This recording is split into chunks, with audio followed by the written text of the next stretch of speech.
There are two big stories today. One of them is not related to India, which is, by the way, I just quickly want to get thoughts. Salman Butt has been appointed as a consultant. Have you done a video on that? Yes, we have done a short. Appointed a consultant to the selectors in Pakistan.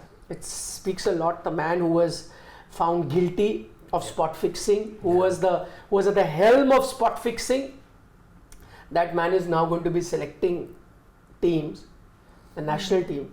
I pity for the players. Like if I was a player, I'd be like, excuse me, this guy?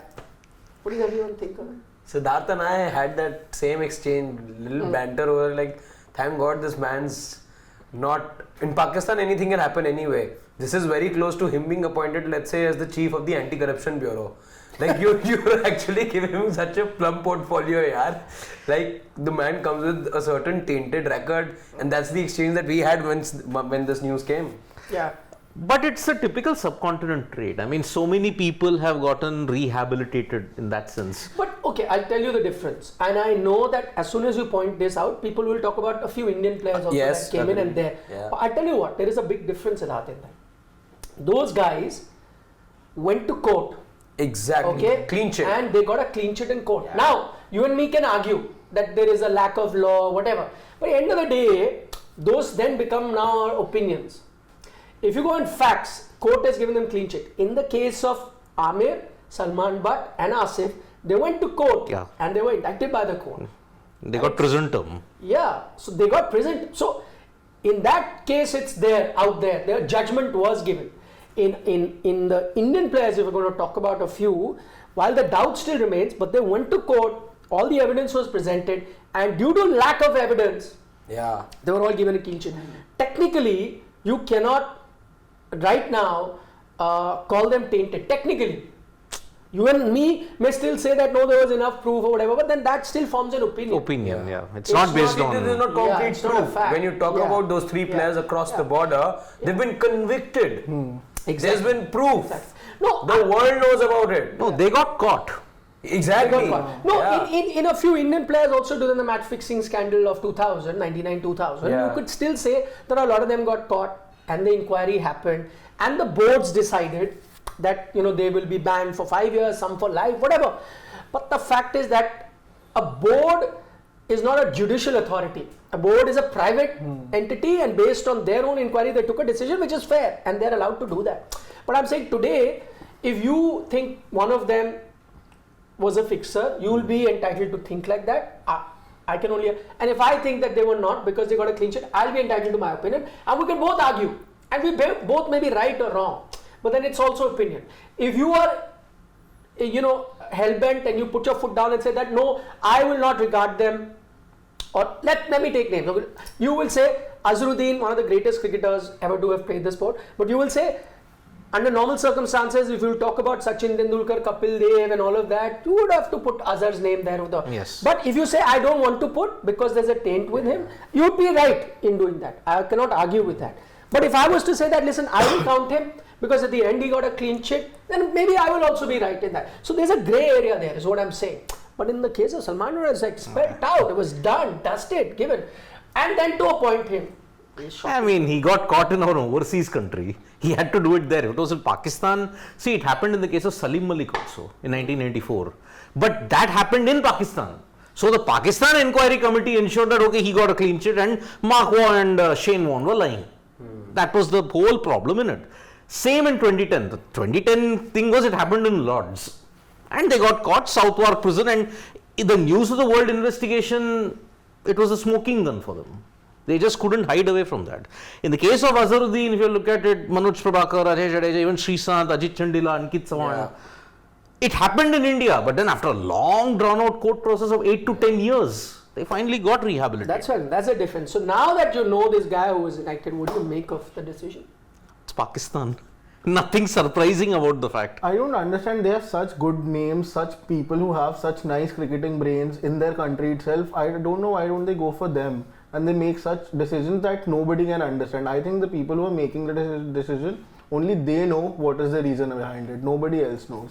They are just taking a back step each time something happens with the cricket. They try to take a back step. Even there were talks about getting Sarfaraz back as a captain also. just because of the reason he has won against India in a final. So all these reasons I can never understand about Pakistan. But you know, the thing with Pakistan is, like he's saying, there are so many smart cricketers. They've also been appointed, by the way.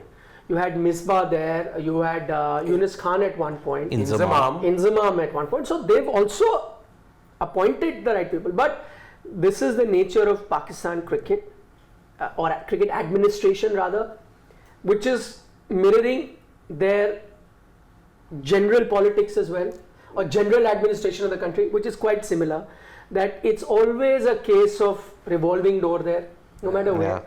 People will come and people will go, nothing remains stable, whether it's the captain, whether it's the PCB, whether it's the people who are given in charge of running cricket, whether it's even at the national level, or politics. So I think it's just mirroring that. You get far more stability in India, whether it's a captain, whether it's the BCCI, whether it's the national politics. That's to do with the fact that the BCCI is an autonomous board and not the PCB. There the PCB has to be taking orders from the government. The dispensation in Pakistan will always determine what's happening inside the PCB, not so much the case, or not at all the case here in India, where the BCCI is autonomous to the extent that you've had a separate law commission been set up to then lay out how the BCCI will then be functioning and everything. So that's how autonomous the BCCI is, and which is why the BCCI has time and time again fought for its for its own powers and to stay as autonomous an organization that it has over all these years. Yes, there can be questions in that as well, but this is far better and likable and a desirable scenario than what we see across the border. Yeah, any day. Any day. So not surprising. That's talking point number one. But if I was to play the devil's advocate in that case, I agree that it's shocking and it should never be done. How can you appoint someone who was punished, went to jail for an offense? But there's another school of thought that you can see that, listen, he made a mistake, he was punished for it. That you should not take away his chance for a livelihood later in life.